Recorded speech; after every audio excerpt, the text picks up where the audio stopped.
Hello friends, welcome to my channel. আর blog শুরুর প্রথমেই তোমাদের জানাই যে তোমরা আশা করি খুবই ভালো আছো, আর আমিও ভালো আছি। তো দেখো, আমরা যারা সুগৃহিণীরা থাকি, তো তারা কিন্তু ঠিক মতো মেনটেন্স করেই আমরা সংসারটাকে চালানোর চেষ্টা করি। তো সকাল সকাল ঘুম থেকে উঠে আমরা দেখো প্রথমে যেসব কাজকর্ম সারি, তারপরে কিন্তু আমরা রান্নাবান্নার কাজে যাই। আমাদের প্রথম কাজ হলো আমাদের সংসারটাকে পরিপূর্ণ করে তোলা। এই সংসারের মধ্যে কিন্তু আমরা প্রত্যেকে আমাদের ছোট ছোট খুশি, আনন্দ এসব আমরা খুঁজে নেওয়ার চেষ্টা করি। তো আমিও কিন্তু আপনাদের অনেকেরই মতো একজন গৃহিণী বা হাউসওয়াইফ বলতে পারেন। তো আমি আমার সংসারটাকে অনেকভাবে যত্ন করে পরে কিন্তু সাজিয়ে রাখি। গুছিয়ে সংসার করা আর সংসার মেনটেন করে চলা, এই দুটোই কিন্তু গৃহিণীদের প্রথম কাজ। তো দেখো, আমি রান্নাঘরে চলে এসেছি এখন, আর সকালের কাজকর্ম সেরে এখন চা খাবো। তো যেহেতু আমার থাইরয়েড আছে, সেই জন্য আমি ওষুধ খাই সকালে। তো চায়ের সাথে কিন্তু আমাকে একটু কিছু নিতেই হয়। এবার আমি একটু ইনডোর যে প্ল্যান্টগুলো আছে আমার, সেগুলো আমি বাইরে বের করব, কারণ আজকে হালকা হালকা রোদের আবহাওয়া আছে। এখন বর্ষাকালে খুব একটা আমরা রোদ পাই না। তো আমি এই গাছগুলোতে, আর ছাদেও যে গাছগুলো আছে সেগুলোতে আমি পিউরিফাইড ওয়াটার দেব। আমাদের এখানে ওয়াটারে আয়রনের পরিমাণ বেশি থাকে, সেই জন্য আমি পিউরিফাইড ওয়াটারটাই জলে দেওয়ার চেষ্টা করি। তো একটুখানি করে দেখো আমি পিউরিফাইড ওয়াটার দিয়ে দিচ্ছি গাছগুলোতে। আর এই যে গাছগুলো দেখো বর্ষাকালে এত সতেজ হয়ে উঠেছে, আবার আমার গাছে তোমাদেরকে জানানো হয়নি, ফুলও এসছে। তো এখন আমি সব গাছগুলোই জল দিয়ে দেবো।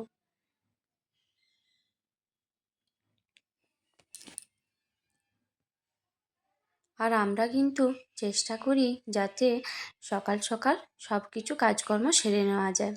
আজকে আমি একটু দেরি করে ঘুম থেকে ওঠা হয়েছে আমার, সেই জন্য প্রথমে ভাবছিলাম যে হয়তো শরীরে সেরকম এনার্জি পাচ্ছি না, বাট দেখলাম যে সেই তো আমাকে কাজগুলো সব সারতেই হবে, তাহলে যত তাড়াতাড়ি করা যায় ততই ভালো। আবার 10টার সময় বেটুর স্কুল আছে, সেই জন্য বেটুকে স্কুলে দিতে যেতে হয় আমাকে, 10-15 মিনিটের রাস্তা।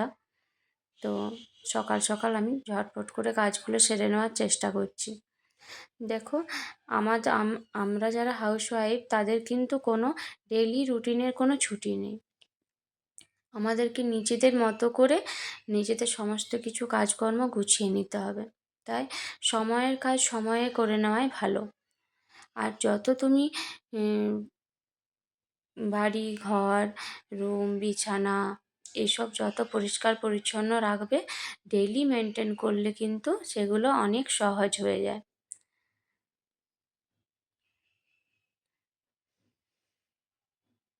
আমিও দেখো সমস্ত কাজকর্ম আমার প্রায় সারা হয়েই এলো। বেটুর খেলনাগুলো আমি গুছিয়ে নিয়েছি। ও সারাদিন ধরে চারিদিকে খেলনা এটা ওটা ছিটিয়ে রাখে, কালকে রাত্রে সময় পাইনি, সেই জন্য সকালে সেগুলো গুছিয়ে রেখেছি। তো এবার চলো রান্নাঘরে যাব।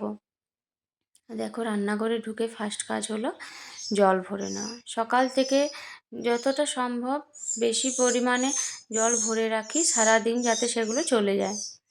এবার রান্নাবান্নাগুলো সেরে নেব। আর বাড়িতে আজকে অনেক কিছুই সবজি ছিল, সেই জন্য একটু একটু সব সবজি নিয়ে একটু পাঁচমেশালি শুক্তো বানালাম। আর সকালে তোমাদের দাদাভাইয়ের জন্য কুমড়োর তরকারি, রুটি হয়েছে, অল্প একটু বেগুনিও করেছি। তো এখন আমি দুপুরের খাবারটা বানিয়ে নেব।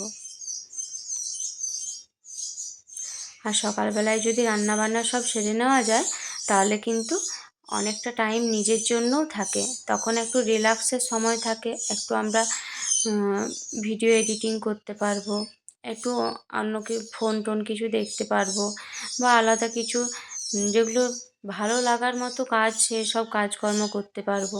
এইদিকে দেখো আমার ভাতটা হয়ে গেছে, ভাতটা আমি ফ্যান ঝেড়ে নিয়েছি। এই যে সকালবেলা একটুখানি বেগুনি ভেজেছিলাম।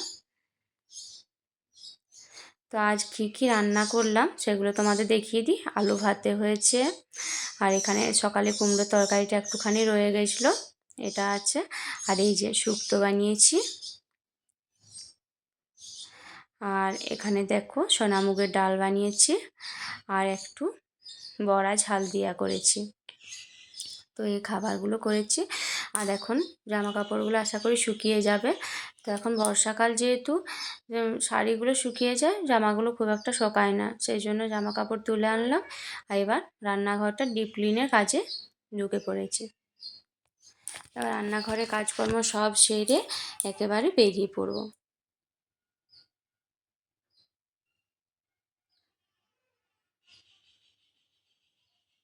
আর রান্নাঘর যত পরিষ্কার পরিচ্ছন্ন রাখা হয় না, আমার তো মনে হয় যে রান্নাঘরে লক্ষ্মীশ্রী বজায় রাখলে কিন্তু অনেকটা মনটাও ভালো থাকে। তুমি যখনই ঘোরাফেরা করবে আর করবে রান্নাঘরের দিকে, তোমার বাসনের টেবিলের দিকে যখনই তাকাবে, তখনই কিন্তু মনটা একটা খুব ভালো হয়ে যায়। তো চলো এবার বেটুকে নিয়ে স্কুলে যাব। বন্ধুরা, এখন স্কুলে চলে এসেছি বেটুকে নিয়ে। তো আজকের ব্লগটা আমি এখানেই শেষ করছি।